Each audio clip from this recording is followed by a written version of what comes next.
प्रभु में प्यारे बहनों और भाइयों, आप सबको सलाम। मेरा नाम पादरी पीटर नथेनियल है। मैं hope centre hope congregation Brampton Ontario से बोल रहा हूं और आज की स्टडी सभा के अंदर आप सबका स्वागत है।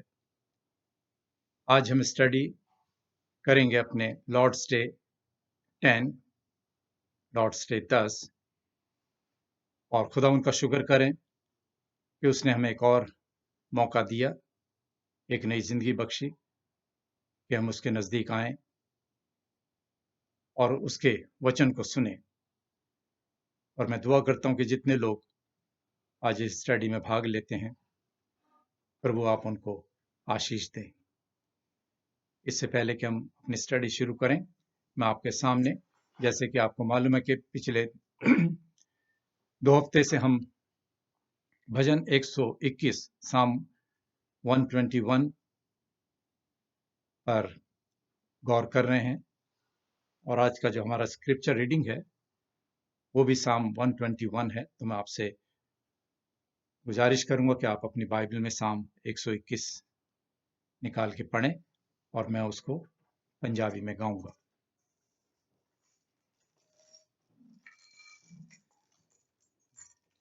अखियाँ चुभना में बल पहाड़ा,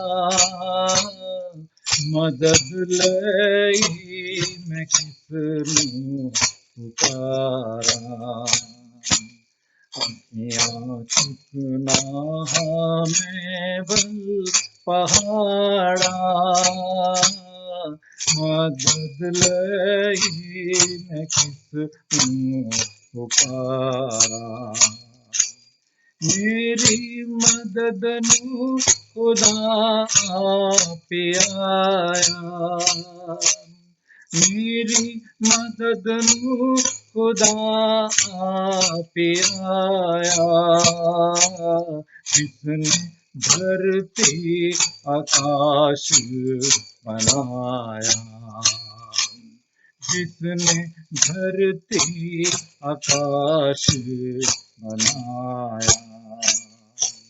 तेरे हैरान देवे पुराना, मदद लई मैं किसनूं पुकारा। आप ही तेरा खुदा रखवाला, आप ही तेरा खुदा रखवाला। तेरे उठे वो करने वाला, तेरे उठे वो करने वाला। तू सीधा हरदम गुजराना, मदद लई मैं किसनूं पुकारा। तेरा रब तैनू आप ही बचाना, तेरा रब तैनू आप ही बचाना। सारी बुद्धियां से तैनू छुड़ाना, ओ सारी बुद्धियां से तैनू छुड़ाना। तेरी जिंदगी दिया रखा सारा, मदद लई मैं किसनूं पुकारा। अपनी चुगना में बल पहाड़ा, मदद लई मैं किसनूं पुकारा। ओ मदद लई मैं किसनूं पुकारा। ओ मदद लई मैं किसनूं पुकारा।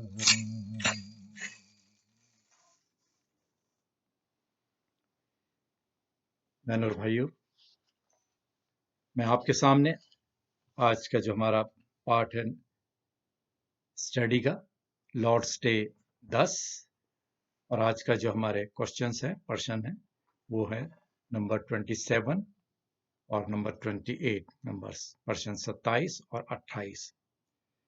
प्रश्न 27 का प्रश्न है, परमेश्वर की देखरेख यानी कि ईश्वरीय कृपा दृष्टि से आपका क्या तात्पर्य है?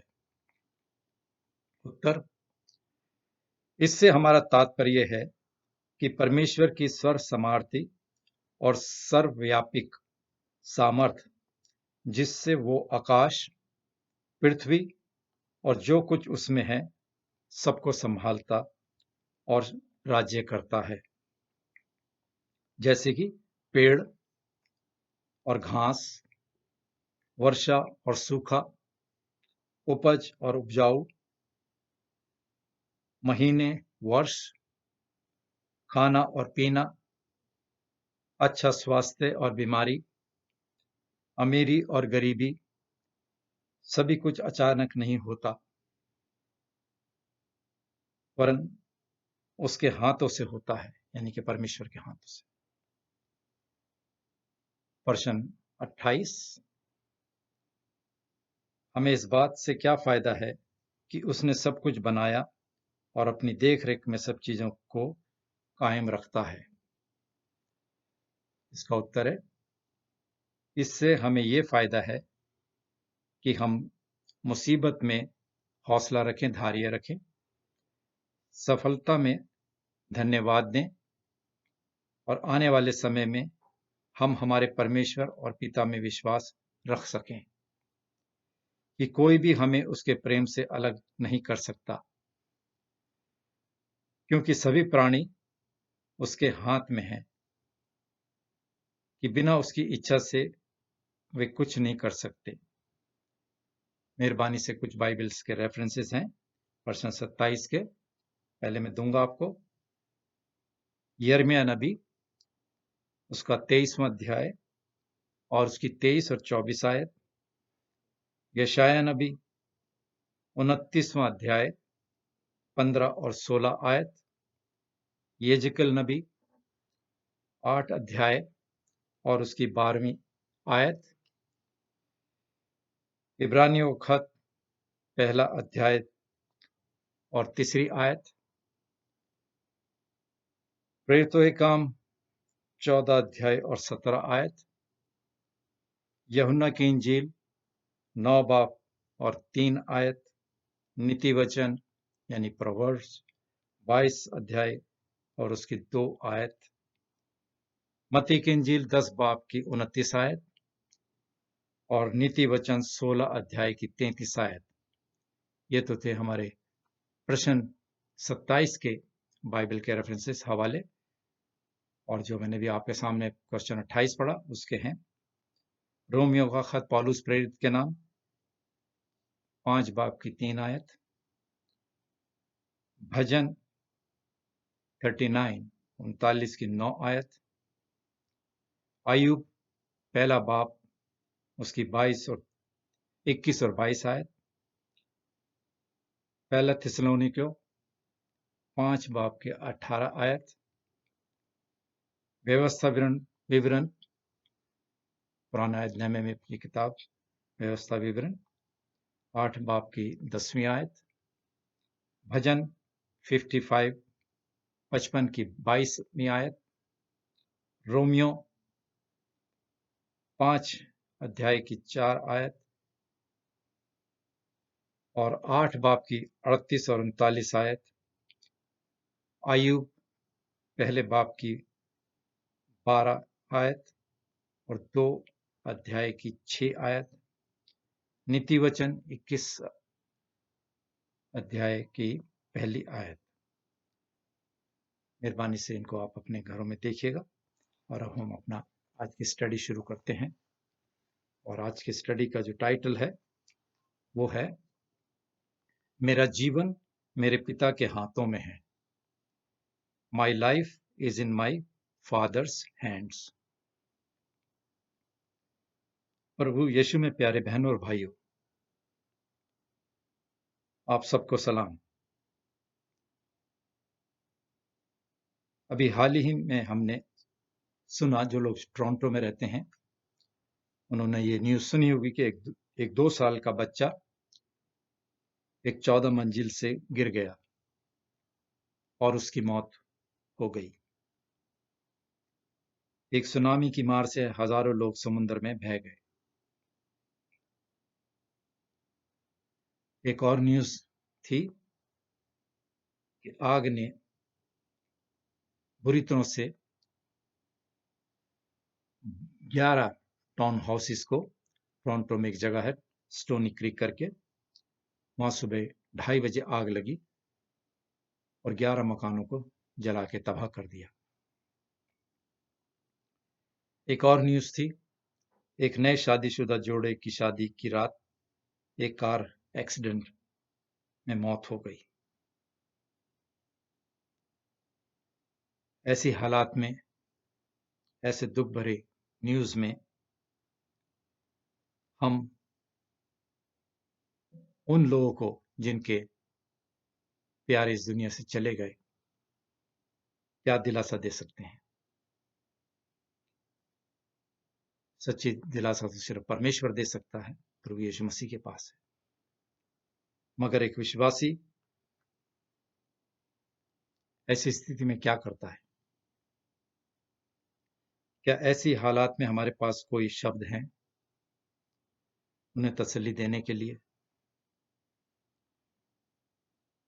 मगर जो लोग सच्चे परमेश्वर को मानते हैं और जो प्रभु यीशु मसीह में विश्वास के माध्यम से स्वर्ग और पृथ्वी के बनाने वाले को मानते हैं, उनके अंदर एक गहरी शांति है। और आज परमेश्वर का दिन 10 में हम परमेश्वर की कृपा दृष्टि की तसल्ली को मानते हैं। परमेश्वर के बच्चे इस बात को कबूल करते हैं कि उनका जीवन उनके परमेश्वर के हाथों में है। हम देखते हैं यहाँ 2 सवाल। परमेश्वर सबको संभालता है, नंबर 1, और उन पर राज्य करता है। आज का प्रश्न 27 है ये। और दूसरा प्रश्न 28, वो अपने पिता के हाथ से तसल्ली पाते हैं जो लोग दुखी और परेशान हैं। सच्ची तसल्ली हमारे परमेश्वर पिता हमको देते हैं।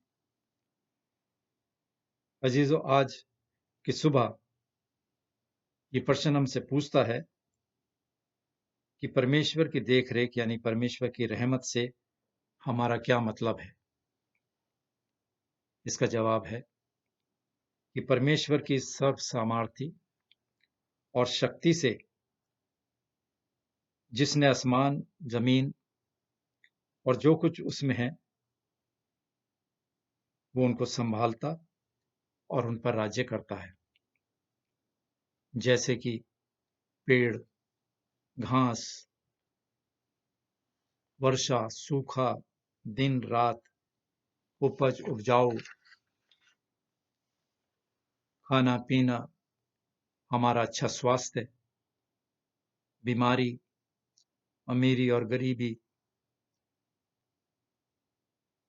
ये सब कुछ अचानक नहीं होता, इंसान पर अचानक नहीं आता, बल्कि परमेश्वर के हाथों से होता है। सभी चीजें वास्तव में संयोग नहीं है, बल्कि पिता परमेश्वर की रचना है।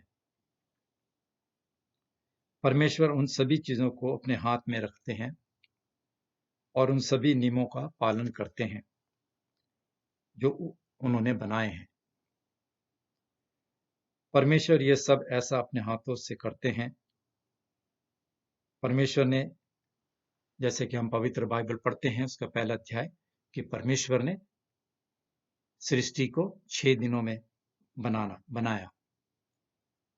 ये जो सृष्टि है परमेश्वर ने 6 दिनों में बनाई, और उसके बाद भी उन्होंने सृष्टि को बनाने का काम नहीं छोड़ा।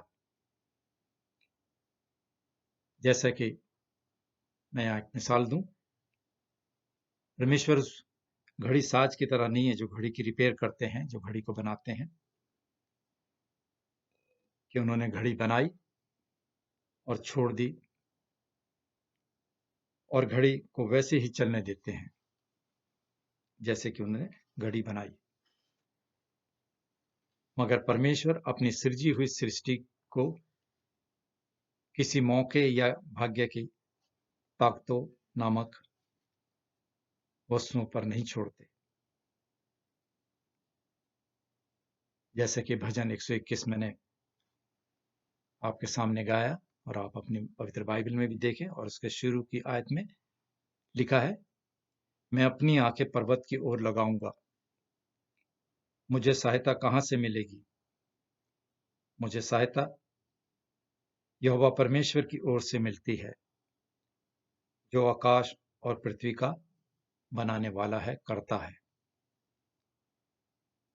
पूरे साम में 8 आयतें हैं। मेहरबानी से पूरे जबूर को आप पढ़ें 3 से 8 तक, तो हमें पता चलता है कि परमेश्वर मेरी और आपकी जिंदगी में कैसे राज्य करते हैं। मैं ये मानता हूं कि मेरे जीवन का कोई भी हिस्सा या ये यूनिवर्स, संसार, किसी भाग्य, लक, संयोग, बाय चांस या दुर्घटना, एक्सीडेंट से संबंधित नहीं है। ये विश्वास पवित्र बाइबल के विरोध, अगेंस्ट है। ये लक, बाय चांस, इनको हम बाइबल में नहीं पाते, ये बाइबल के अगेंस्ट है। और मेरे कन्फेशन के भी भाग्य या मौका जैसी कोई चीज नहीं है। मेहरबानी से विश्वासी लोग इस बात को याद रखें कि देयर इज नो लक और बाय चांस, जो हम आजकल इस शब्द को काफी यूज करते हैं। और ये शब्द एक कबूलने वाले मसीह विश्वासी की डिक्शनरी यानी कि शब्दावली में नहीं है।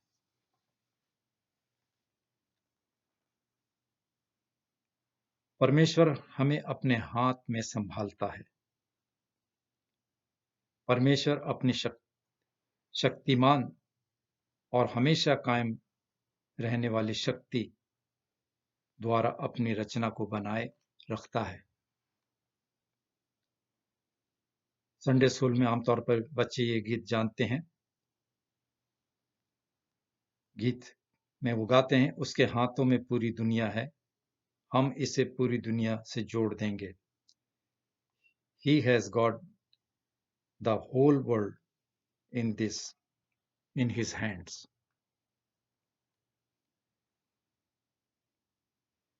यदि परमेश्वर अपना हाथ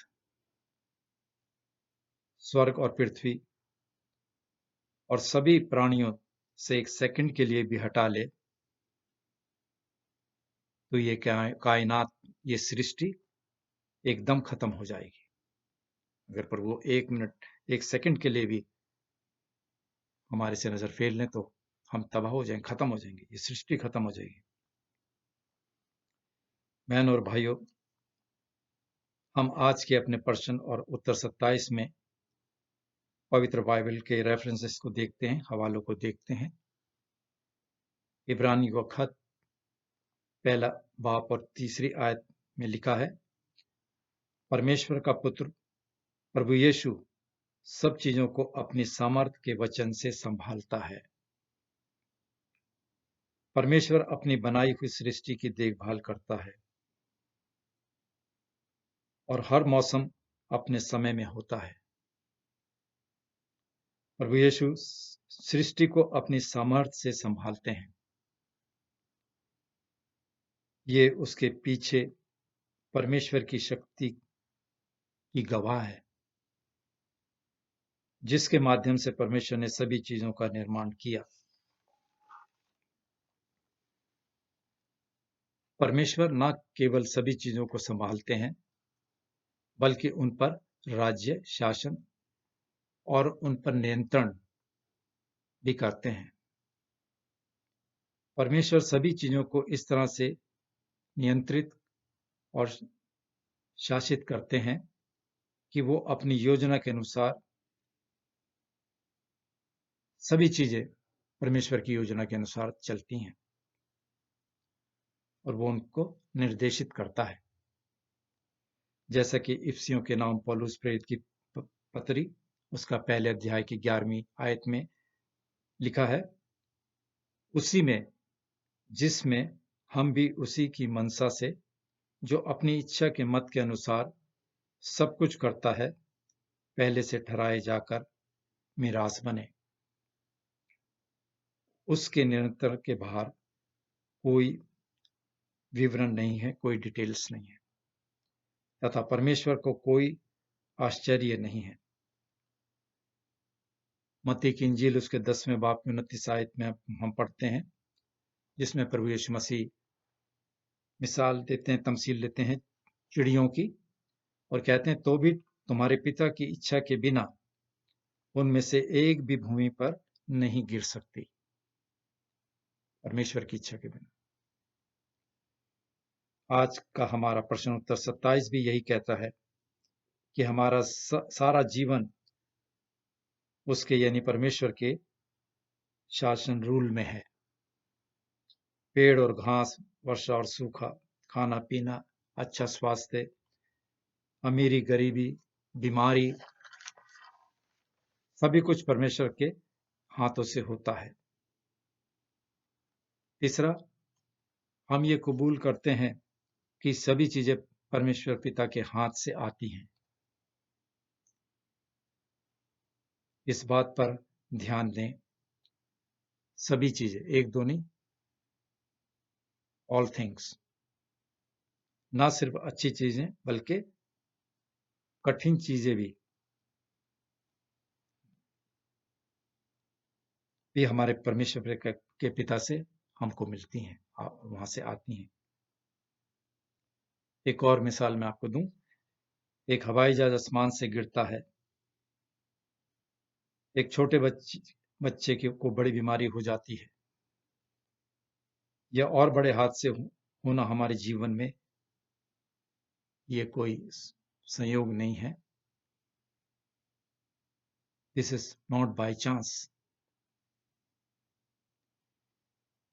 और ये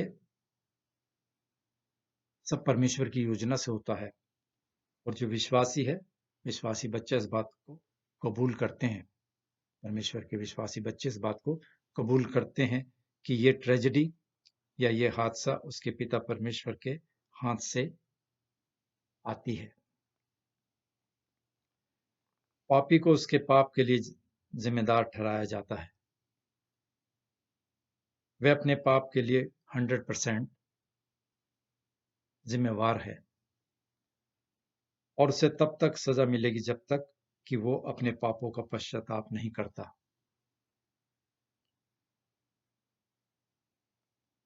फिर भी परमेश्वर अपने लोगों की भलाई के लिए दुष्ट लोगों को अपनी अच्छी योजना में इस्तेमाल करते हैं। परमेश्वर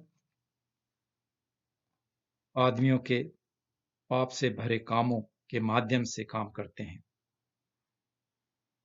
ताकि परमेश्वर अपने उद्देश्यों को पूरा करने के लिए सभी चीजें एक साथ काम करें।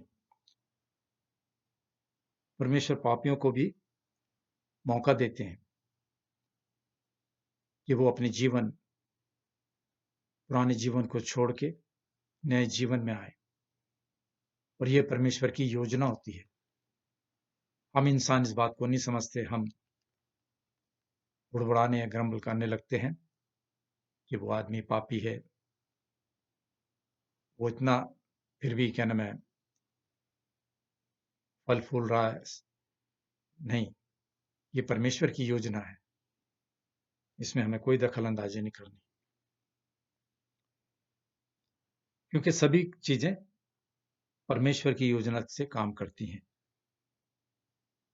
परमेश्वर के बच्चे रोमियो के नाम पौलुस प्रेरित की पहली पत्री अगर पढ़ें, उसके 8वें बाब की 28 आयत, तो परमेश्वर के बच्चे इस बात को कबूल करते हैं और कहते हैं, हम जानते हैं कि जो लोग परमेश्वर से प्रेम रखते हैं उनके लिए सब बातें मिलकर भलाई ही को उत्पन्न करती हैं, पैदा करती हैं, यानी उन्हीं के लिए जो उसकी मर्जी के अनुसार बुलाए हुए हैं, जो उसकी इच्छा के अनुसार बुलाए हुए हैं, परमेश्वर की।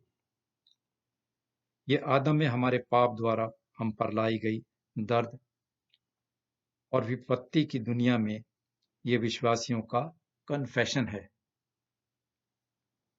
दुखद बातें होती हैं, हम इस बात को कबूल करते हैं कि हम कई बार हैरान हैं, पजल्ड हैं। खासकर आजकल के हालात से ऐसा लगता है जैसे कि हम एक जटिल टुकड़े की कड़ाई के पीछे की ओर देख रहे हैं। जो लोग एम्ब्रॉयडरी करते हैं उनको मालूम है, हमारी बहनों को, कि जब हम पीछे की साइड एम्ब्रॉयडरी के देखते हैं तो हमें नहीं पता लगता कि कितना पजल है, ये तागे किधर जा रहे हैं। वो एक उलझन की तरह हमारे को दिखाई देता है, लेकिन जब हम उसके फ्रंट साइड देखते हैं तो हमारे को पूरी तस्वीर हमारे सामने होती है, साफ तस्वीर। परमेश्वर अपने लोगों की भलाई के लिए, अपनी योजना को पूरा करने के लिए सभी विवरणों को बुन रहे हैं। परमेश्वर के बच्चों को कभी भी डरने की जरूरत नहीं, क्योंकि परमेश्वर कभी भी अपनी मर्जी के बिना अपने बच्चों के साथ कुछ भी नहीं होने देंगे, जब तक परमेश्वर की मर्जी या इच्छा ना हो।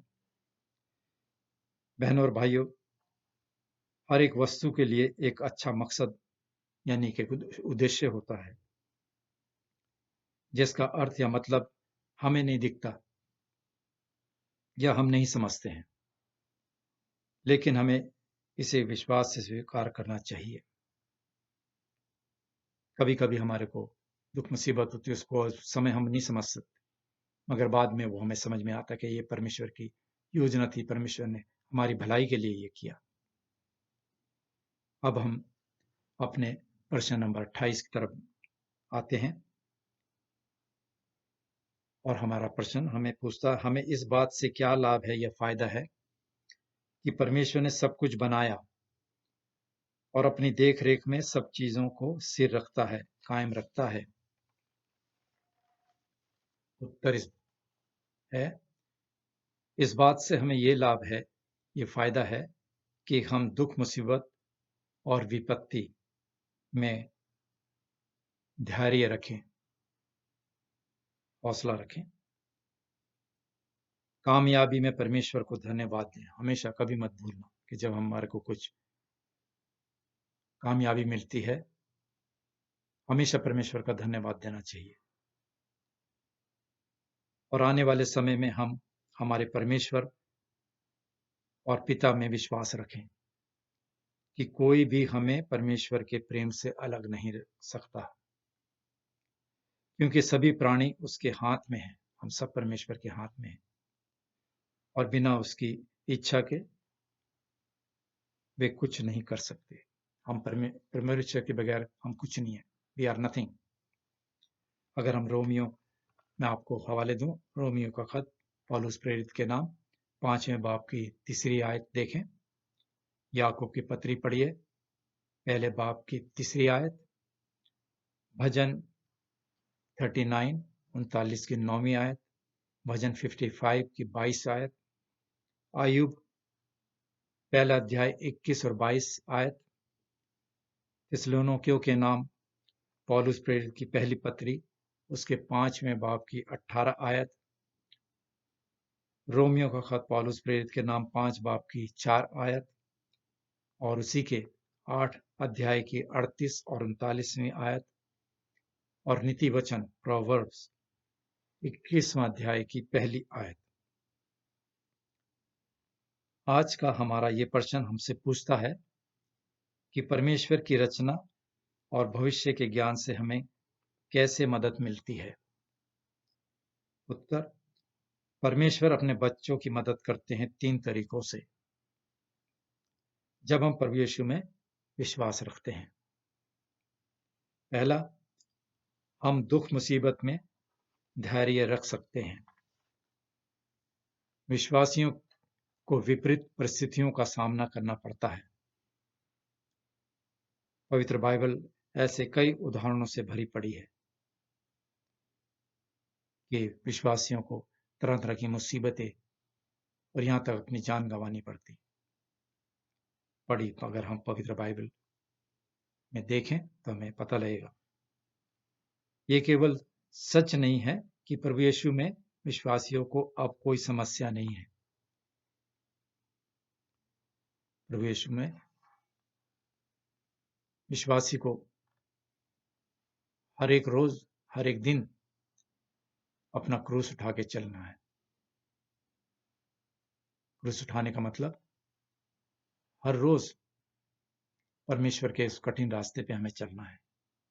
तभी हम परमेश्वर के पास हमेशा की जिंदगी के लिए पहुंचेंगे।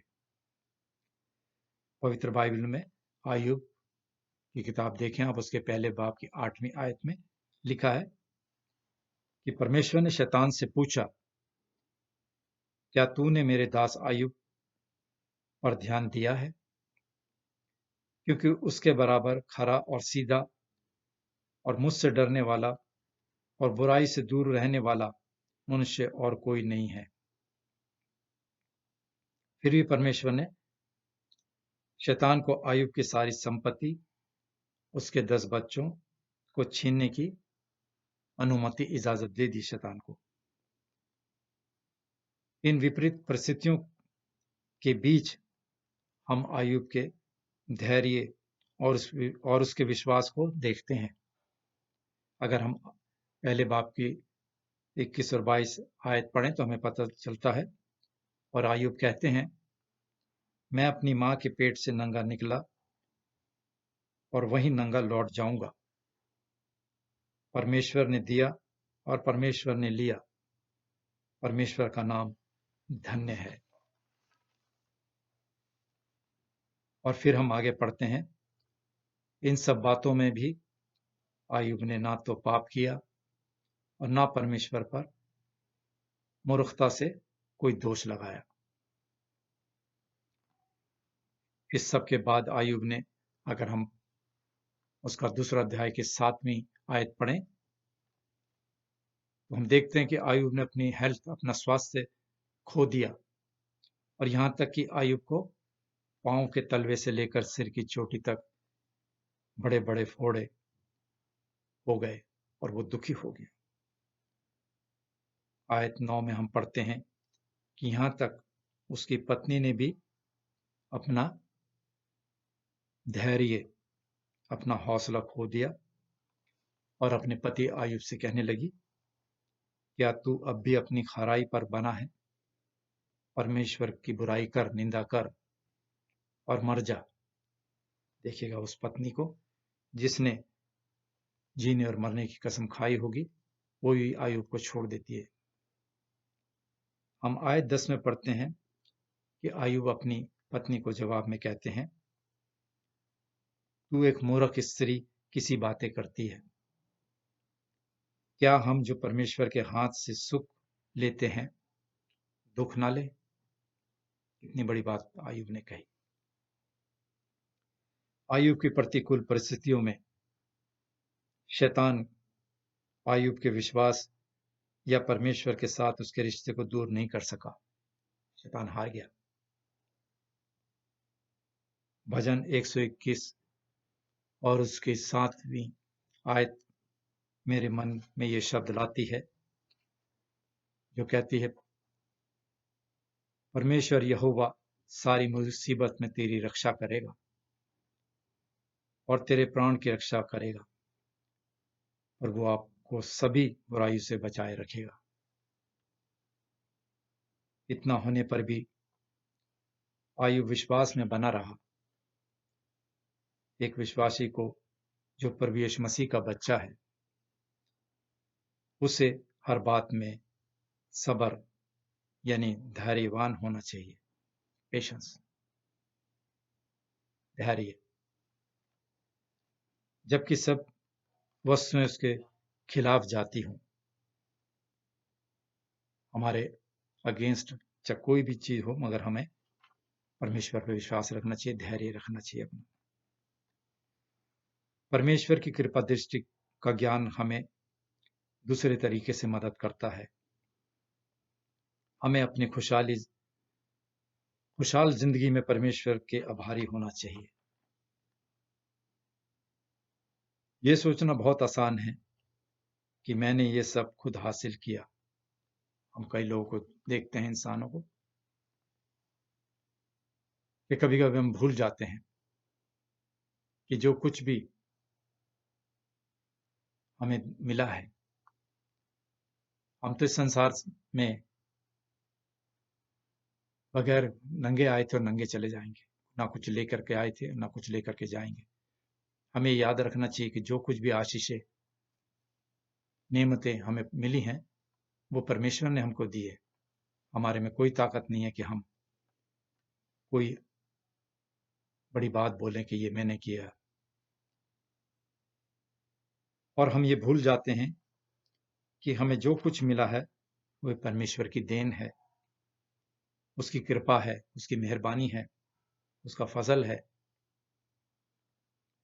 हम उस परमेश्वर के हाथों को भूल जाते हैं जो हमें खिलाता है।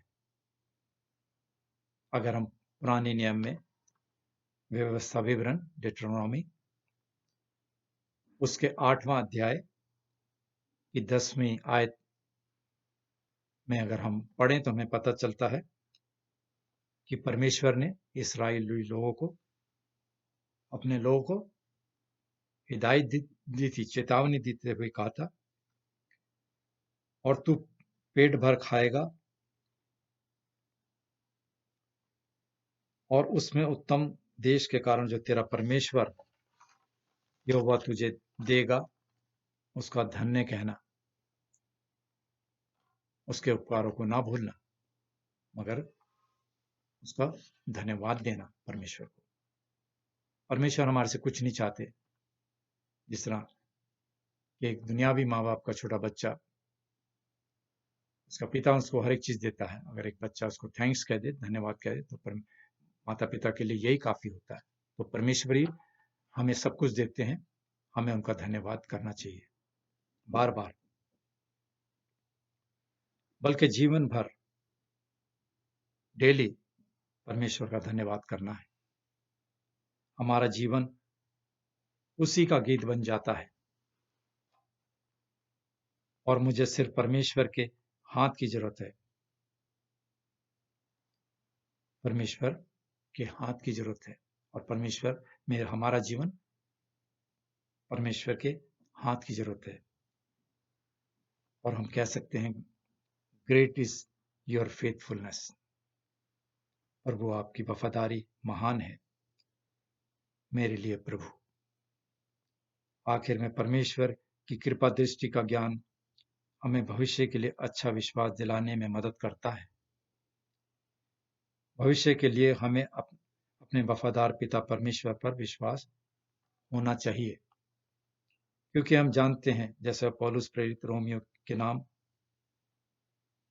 उसके 8 बाब की 38 और 39, 38, 39 वर्सेस में कहते हैं, क्योंकि मैं निश्चय जानता हूं कि ना मृत्यु, ना जीवन, ना स्वर्गदूत, ना प्रधानताएं, ना वर्तमान, ना भविष्य, ना सामर्थ, ना ऊंचाई, ना गहराई, और ना कोई और सृष्टि हमें परमेश्वर के प्रेम से जो हमारे प्रभु यीशु मसीह में है अलग कर सकेगी।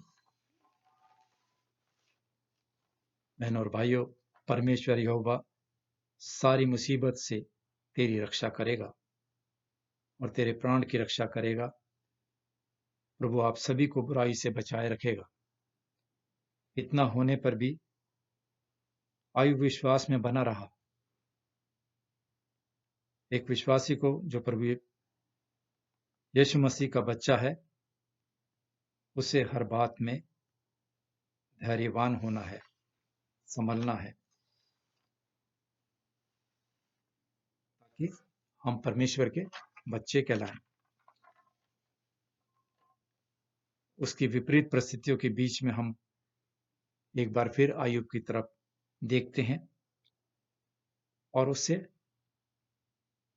उसका आत्मविश्वास देखते हैं। और जब हम ये उसका आत्मविश्वास देखते हैं तो हमें प्रभु से प्रार्थना करनी चाहिए, प्रभु मेरे को भी ऐसे ही आत्मविश्वास दे। आयुब 19वें अध्याय की 25 से 27 आयत में आयुब का ये कन्फेशन है और कहते हैं, लेकिन मैं जानता हूं कि मेरा छुड़ाने वाला जीवित है और वो अंत में पृथ्वी पर खड़ा होगा और अपनी खाल के इस तरह नाश हो जाने के बाद भी मैं शरीर में होकर परमेश्वर का दर्शन पाऊंगा।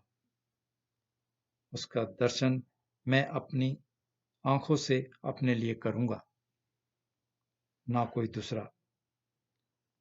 हालांकि मेरा दिल अंदरी अंदर चूर चूर भी हो जाए। व्हाट ए कन्फेशन या आयुब का इस बात को स्वीकार करना। कुछ भी या कोई भी वस्तु एक विश्वासी को मसीह में परमेश्वर के प्रेम से अलग नहीं कर सकती। पवित्र बाइबल का हिस्सा वो मैं एक बार फिर पढ़ना चाहूंगा आपकी याददाश्त के लिए। रोमियो के नाम पौलुस प्रेरित की पत्री उसका 8वें अध्याय की 38 और 39 आयत में कहते हैं, क्योंकि मुझको यकीन है कि ना मृत्यु, ना जीवन, ना स्वर्गदूत, ना प्रधानताएं, ना वर्तमान, ना भविष्य, ना समर्थ, ना ऊंचाई, ना गहराई, ना कोई और सृष्टि हमें परमेश्वर के प्रेम से जो हमारे प्रभु यीशु मसीह में है अलग कर सकेगी। इसका कारण यह है कि हमारे लिए जो उसके लोग हैं, परमेश्वर ने अपने पुत्र हमारे उद्धारकर्ता प्रभु यीशु मसीह को इस दुनिया में भेजा। हम गुनाहगारों के कारण और दुष्ट लोगों के हाथों से उन्होंने सलीबी मौत को गवारा किया, मगर प्रभु यीशु मसीह ने तीसरे रोज मौत के डंक को तोड़कर मृत्यु को हरा दिया। और आज हमें इस बात का गर्व है कि हम उस परमेश्वर की स्टडी कर रहे हैं, उस परमेश्वर का जिक्र कर रहे हैं जो कि एक जिंदा परमेश्वर प्रभु यीशु मसीह है। मैं आप सबसे यही अपील करूंगा, गुजारिश करूंगा कि अब हम सब मसीहियों के लिए ये वो समय है जबकि हमें अपनी गवाही देनी है। अपनी गवाही से दूसरे लोगों को जो अभी तक प्रभु यीशु मसीह में नहीं आए उनको बचाना है। और ये तभी मुमकिन है जब हम परमेश्वर के वचन को प्रभु की दया से अकल का दान मांगकर इसका अध्ययन करें, इसको अपने जीवन में उतारें और उसके बाद प्रभु से दुआ करें कि प्रभु मेरे को इतनी हिम्मत दे कि मैं आपके वचन को, आपके कलाम को और लोगों तक पहुंचा सकूं। आज जबकि तमाम संसार इस कोविड-19 से परेशान है, सब लोग अपने घरों में लॉकडाउन हैं, ये वही समय है कि हमें प्रभु को साथ अपना रिश्ता जोड़ना है। ये हमें समय मिला है, ये प्रभु की योजना, जैसे कि हमने अभी पढ़ा कि हर एक बात परमेश्वर की योजना से होती है, उसकी इच्छा से होती है। तो मेरी आपसे यही प्रार्थना है कि आप लोग जहां कहीं भी हों, प्रभु के नाम से सदा सुखी रहें। आमीन।